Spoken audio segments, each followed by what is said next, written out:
Okay, so today's prophetic word is going to be arise, reversal of your enemy's plans, part 2.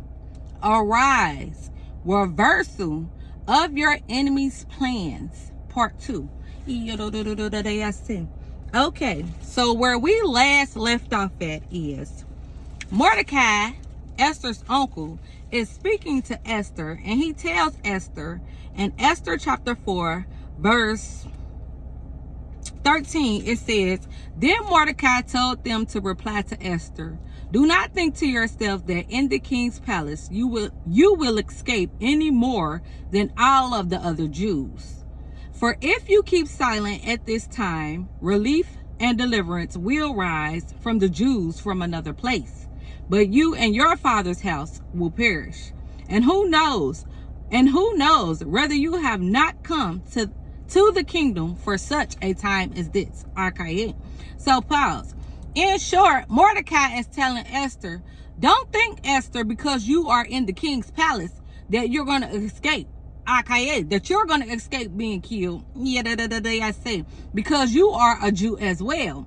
And he's also saying, I say, for if you keep silent, if you do not be quiet, if you do not stand up, if you do not take a stand for your people, the Jews, he's explaining to Esther that relief and deliverance will rise from the Jews from another place. Okay. So if you don't do what God has called you to do, it still will not stop the plans of God.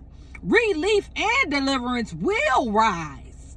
It still will rise for the Jews from another place. He says, but you and your father's house will perish. But you and your father's house will perish. And who knows whether you have not come to the kingdom for such a time as this. Mordecai is saying, maybe you're in the kingdom, for such a time as this. For a time to stand for your people. For a time to beg for the lives of your people. For such a time as this.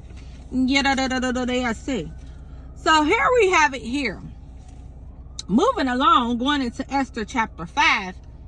Esther is now going before the king. She's fasted. She's had all of the other Jews. She called for a 3-day fast. And Esther is now going before the king. And Esther is speaking with the king, and she wants to invite Haman and the king to a feast. Now the thing is, when Esther is going before the king to invite Haman and the king to a feast, Esther has a plan. Esther has a plan. Okay. But also, Haman has a plan.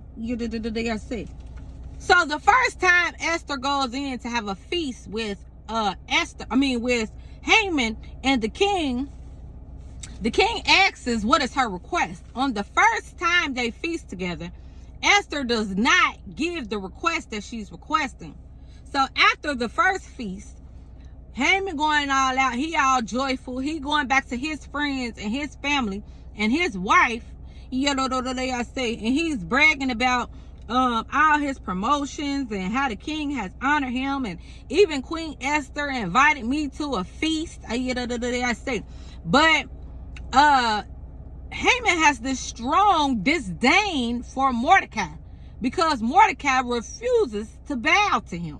He says in Esther chapter 5 verse 13, yet all of this is worth nothing to me so long as I see Mordecai the Jew sitting at the king's gate. So even though Haman is being invited to these extravagant feasts, with Queen Esther and the king, Haman has gallows made, for Mordecai to be hung on. It says in Esther I'm going to read from Esther chapter 5, verse 13. Yet all of this is worth nothing to me, so long as I see Mordecai the Jew sitting at the king's gate. And this is Haman's wife speaking. It says, then his wife Zeresh and all his friends said to him, let gallows 50 cubits high be made, and in the morning tell the king to have Mordecai hung upon it. Then go joyfully with the king to the feast. This idea pleased Haman, and he had the gallows made. Now, Haman that had gallows made to have Mordecai hung on the gallows. We just read that. So I talked about how Haman is over here. He's had the gallows made. He's listening to his wife. He's listening to his friends, and they are giving him this advice, this counsel, and he's listening to it. But I spoke about how Esther had a plan. I said of why she was calling in Haman and the king to come together. I said to the feast. So in Esther chapter 7, Esther exposes Haman. Esther exposes Haman to the king and all his evil plans and plots against the Jews. And afterwards, Haman is hanged on the gallows that he made for Mordecai. So in Esther chapter 7, it says, so the king and Haman went in to feast with Queen Esther. Pause. And this is when Esther is going to tell the king everything that Haman planned. Esther chapter 7. So the king and Haman went in to feast with Queen Esther. And on the second day, as they were drinking wine after the feast, the king again said to Esther, what is your wish, Queen Esther? It shall be granted you. And what is your request? Even to the half of my kingdom, it shall be fulfilled. Then Queen Esther answered, if I have found favor in your sight, O king, and if it please the king, let my life be granted me for my wish, and my people for my request.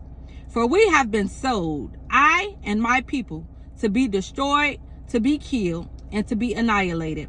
If we had been sold merely as slaves, men and women, I would have been silent. For our affliction is not to be compared with the loss to the king.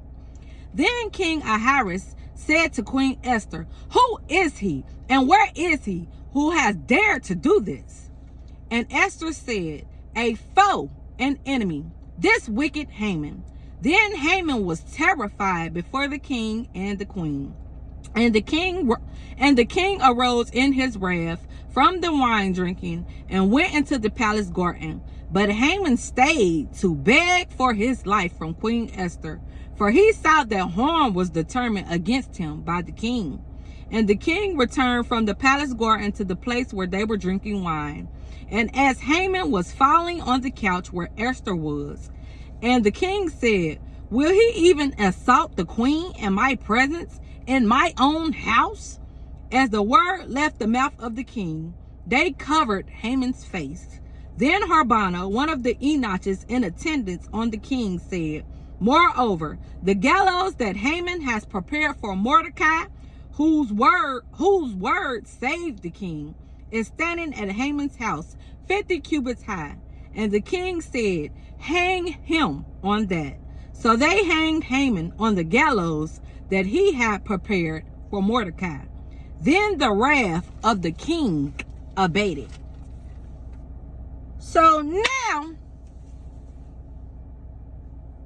after all of this devising and plotting that Haman has done against the Jews,